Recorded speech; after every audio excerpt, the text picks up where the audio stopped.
Well, welcome everybody to another segment of Lewis at Large. Yours truly, Warner Lewis from the Flight Deck.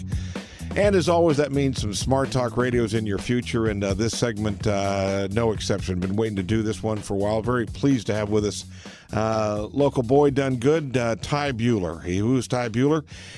He's a local boy, graduate of Lawrence High School. He's also a graduate of the Scottsdale Culinary Institute, and last year was involved in the Diageo World Class Bartender Competition.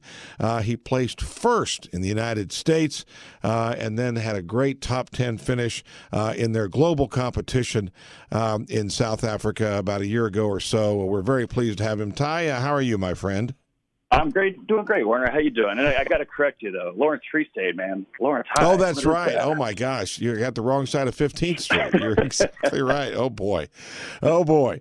Well, let's do this. Let's first of all, let's go take you back just a few years. What was it about the culinary work, food service, bartending, all of that, the entertainment industry in general, that you found so attractive to get started? Yeah, I kind of fell into it pretty early. I used to work at Lawrence Country Club in the kitchen there. Starting everything from dishwashing to prep cook to working the stand-up. And I kind of thought I got attracted to it pretty quickly. A lot of it was the people, a lot of it was the hours and the flexibility. But as I got deeper into it, I really loved the ability to be able to work with my hands and to create something. I think was originally what attracted me to it.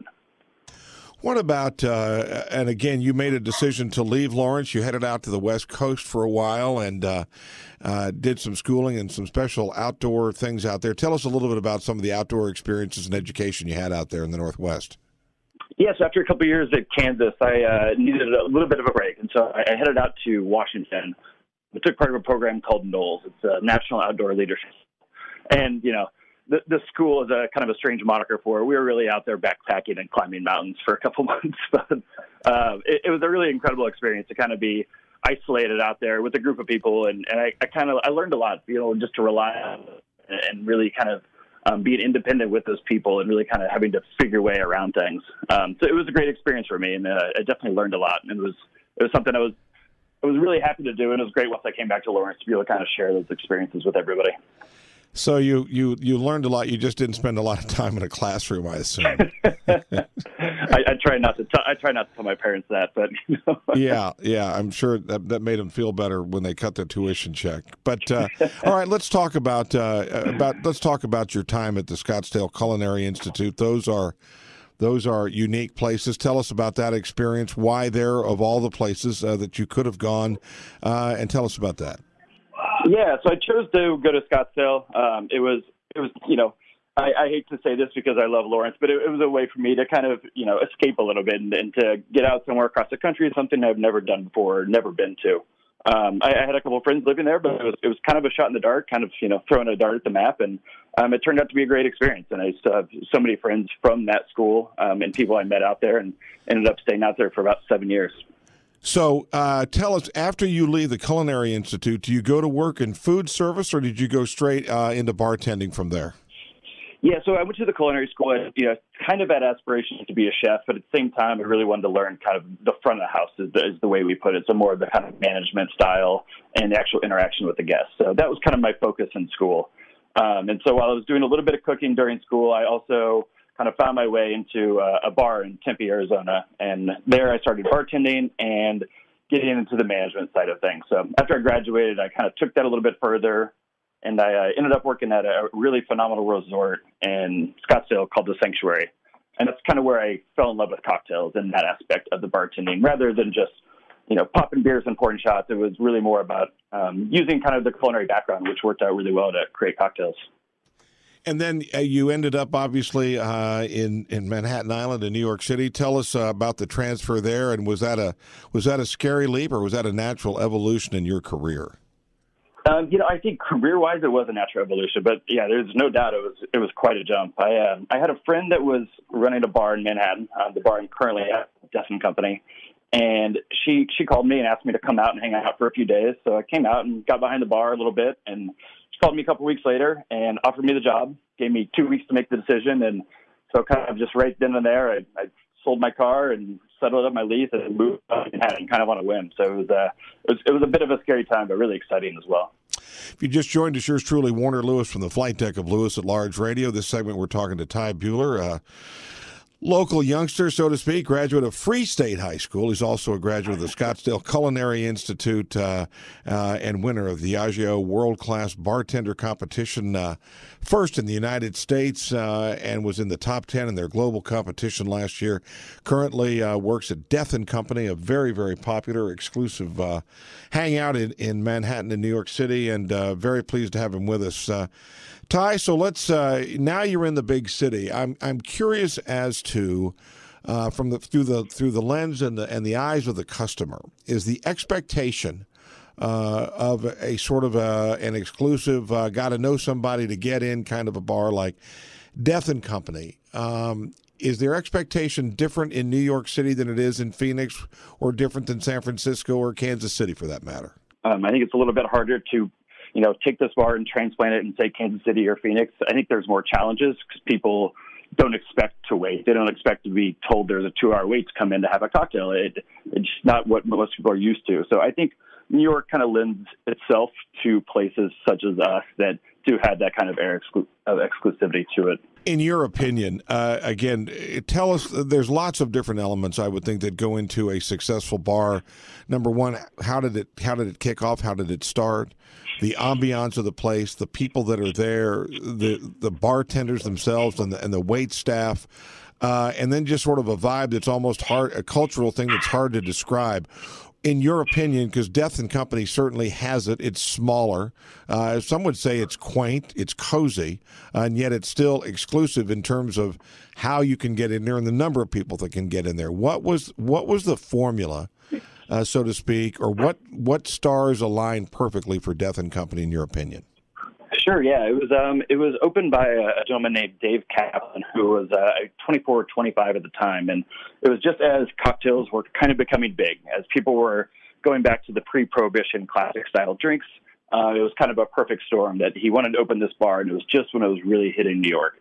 And the idea, as we talked about the exclusivity of it, was not to make people wait. It was not to pick people out of the line and pick the people with the money, let them in. It was just we want a place where people could come and sit down and enjoy a cocktail without people. Seating-only bar. So there's not a bunch of people crowded around. We just wanted people to be able to sit, relax, talk to the bartender. And at that time, people wanted to learn, and the guests wanted to learn about cocktails. And so, the bar had some really amazing, talented people that knew a lot about the history of the cocktail. And so people were really kind of banging the door down, trying to get in, trying to learn more about this, whether it was other bartenders in the industry or home enthusiasts, which we've seen grow a ton over the years, where people now are writing books and blogs and have companies, and they've never stood behind a bar. But I think places like Death & Company kind of gave the ability to talk to a bartender and to feel like they were a part of this industry, which they maybe haven't been before. Do you think could you, though, take the staff at Death & Company, which is extremely talented? Obviously, they know what they're doing, whether they're mixologists, all the variety of sciences, and the quality of service and just the understanding of bars. Could you take that, lift it, take it 10 blocks someplace else, drop it in a completely different environment? Would it have the same result? I think so. I think there would be other challenges, but I think the things about this bar from the very beginning and what has helped our continued success is the staff and the training that they all have and the level of professionalism. Everyone on our staff, we love cocktails and we like to talk about them. Everyone's got such a varied opinion on just a number of things, whether it's, like any good bartender, it's being able to talk sports, being able to talk news, politics, comic books, movies, whatever that is. At the same time, having the professionalism and the training and all the little details, and like you said, not just the bartenders, but the servers and the management and the kitchen. So I think professionalism does kind of translate anywhere, whether or not it's a small, quaint cocktail bar or a sports bar in Midtown Manhattan. I think as long as the staff is there and is that solid, I think those values definitely transcend. In college towns, and again, we're talking 3-2 beer here, so it's a different beast in many ways. Or now I guess not any more 3-2 beer around here, but we're talking primarily beer here. And college towns tend to have popular bars, 2 or 3 places that it is passed down from everybody to the incoming freshman. This is the spot. This is the spot. This is the night everybody goes here. This is the night everybody goes there, et cetera, et cetera. You live and work in the biggest city in the world, if not or top 2 or 3 biggest cities in the world. There are hundreds and hundreds of places to spend an entertainment dollar. Death and Company is riding a wonderful wave right now. Are you aware, or do you believe that it has a designed obsolescence, or does it continue to morph itself, or does it turn into something else as tastes change? Yeah, I think we've definitely morphed ourselves and kind of followed what the trends are and what guests are looking for. Where it was 10 years ago, it was very much people would sit down, they wanted to talk cocktails, they wanted to learn about the new rye whiskey or the new tequila, whatever that may be. We see a lot of our clientele now. We've kind of gotten past that, and they just want to come in and enjoy themselves. And so we don't sit here and try to hit them over the head with information they don't want. We just want to provide a good time. So I think that is the biggest thing. And as a business, that's something that comes down from our owners and management to the staff, is we all understand that bars are ever changing, and the ones that don't change are the ones that don't last. And I think that's really kind of the key to longevity in this industry, is kind of listening to your guests, whether they're physically saying it or just their actions, and looking at the sales and seeing how they act over the years. So I think, changing and morphing is actually key in this industry to staying alive. Well, let's step back a little bit from your current work at Death and Company and talk a little bit again, dial back, and let's talk a little bit about the Diageo World Class Bartending Competition. First of all, how did you get into it? And tell us a little bit about that and what it felt like to win the United States competition. Yeah, it's a cool competition. I started doing a few competitions here and there, mainly because you can get good prizes out of them. You get trips, you win a competition, they fly you to another city, you compete again, you get prizes, there's cash prizes, so all that stuff is enticing and fun. And then I took part in this competition one year. I didn't do so well, but I realized it really was the most comprehensive cocktail competition we have as a bartender. It really kind of tests you on all levels, and I think that challenge to me is what kept me coming back to this one. Whereas a lot of them, you just make a drink for a judge, and that's the end of the show. This one was over a couple of days. There's usually 5 to 6 different challenges, everything from speed to blind tasting to written to creating cocktails to knowledge of classics, whatever that may be. So the challenge of this, I think for me, I've always had a competitive spirit and playing sports growing up. I think this is a good way for me to kind of keep that going. And so it was a pretty incredible feeling when 2015 in Chicago is where we held the Nationals that year. I was able to take home the top prize there, and then about a month and a half later flew down to Johannesburg and Cape Town and competed in the global final. That must have. How many people were in the world finals, Ty? There was 54 countries, so bartenders from really all around the world. It was pretty incredible. The amount of people that showed up, I mean, you'd have, 15, 20 people, entourages from every single person. So the hotel was really just an incredible melting pot of people from around the world. I'm curious, were the offerings that were entered into the competition, could you tell, well, this one clearly is from Europe, and this one's from the Americas, and this one is from South America? Is that possible, or was everybody just completely independent? There's definitely a little bit of that. You see it in style. You see it in kind of how people bartend. Whereas, in America, we value speed, right? People want drinks fast, and they want it their way, and they want it quickly. And that's how we are in most of our society. But you look at maybe, say, an Italian bartender, and it was about the flair in the show and really kind of putting on a larger experience. But at the same time, I think as the industry and us as a whole, with the internet a lot, is really we've become a little more homogenized. We've all seen videos of each other bartending. We've all kind of taken little pieces from everybody. And I think it's kind of becoming more one style, where this year I was down in Miami watching this year's global finals. And it was much more difficult to tell from my vantage point where people were from. And they looked like, his style from the bartender from Croatia could have been from Chicago for all I knew, watching them make drinks. So I think that's kind of changing as we're becoming a much more tight-knit group of bartenders and industry people. Well, that's one I wanted to follow up on with you a little bit. How much of a fraternity is this sort of high-level bartending and drink mixology, whatever the term is that describes the science of the work that you do? Are there those faces and names that you recognize and see frequently? Sure. Yeah, absolutely. I think 10 years ago it was a lot different, but I mean, nowadays when we see great bartenders just coming out of just every country imaginable, whether it be coming from Hungary or Thailand or Denmark. There's talented people everywhere, and there's lots of conferences and things that really put people in touch with each other now, whether people go to Berlin for a cocktail conference or they go to Greece, or there's one in Iceland that now bartenders are traveling from all over the world to go to hang out and to share ideas and to share a drink together and, kind of bond on the fact that we work in this kind of crazy, wild, unorthodox industry. So I think there's definitely a like-mindedness there. What about, you're involved with Death and Company, an extremely popular venue in Manhattan. You've taken part in the Diageo World Class Bartender Competition. What do you see on the horizon for you? What's a goal for you? What do you like to do next? With all these opportunities I've had with Death and Company and the competition, it's allowed me to do some fun stuff. So I still work closely with the competition, and I travel around with a group of other bartenders, and we do a lot of training. So I just came from Austin this morning, so we were down there yesterday. I had a group of about 40 people in a room, and we just kind of talked about the industry and talked about ways we can better ourselves and better the industry and how to succeed in competitions like that. So that's an exciting thing. And then with the bar specifically, we've got a bunch of really cool things going on. We're looking at late next year opening a hotel and bar out in Denver, which is a really exciting thing that I'll get to be a part of and oversee the cocktail program for.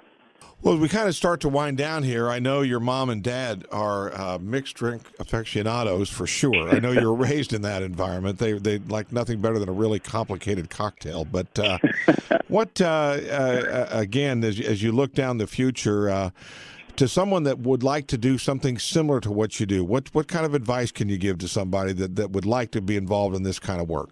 Yeah, I think in our industry, it's important to kind of not try to jump ahead too quickly. I think it's hard for people, but it really is starting from the bottom and really understanding how a bar and restaurant works from the bottom up, starting to bar backing and learning spirits, which is the biggest thing. But and really, as we've used the internet very well to our benefit in this, and it's talking to your peers, talking to other people, and learning from others, I think is the biggest advice we can give, because everyone's just got such different experiences, and the more we can draw on experiences, the better experience we can give to guests in our bar. So for me, it's just that kind of drive that don't stop learning and just keep working harder is really the kind of key in this industry, I think. So if people want to find out a little bit more about you, your professional career, is there such a thing? Is there TyBuhler.com, or how can people find out a little bit more about some of the work you do? No TyBuhler.com at this point. I don't know, maybe that's on the horizon, but yeah, I mean, I'm lucky enough my name pops up a little bit on the internet. So there's definitely a lot out there about the competition I've done, and our bar has been very lucky to be written up quite a bit. So there's definitely some information out there. All right, so you can Google Ty Buhler or Tyson Buhler probably, and hopefully some really good things will pop up. And hey, listen, hopefully the bad stuff doesn't, but yeah. Yeah, well, congrats on the progress you've made, and really neat thing you've got going with Death and Company in New York City. If you're back in New York City, what do they have to do? Knock on the door 3 times and say Rock Chalk Jayhawk, right? And then you let them in? Is that the secret? Let them right in. I've got the staff trained up. Don't worry. We're good. Okay. Hey, listen, again, thanks so much, and best of luck in the future. Thanks so much, Warner. You bet. Take care. We'll be back with more right after this on Lewis at Large.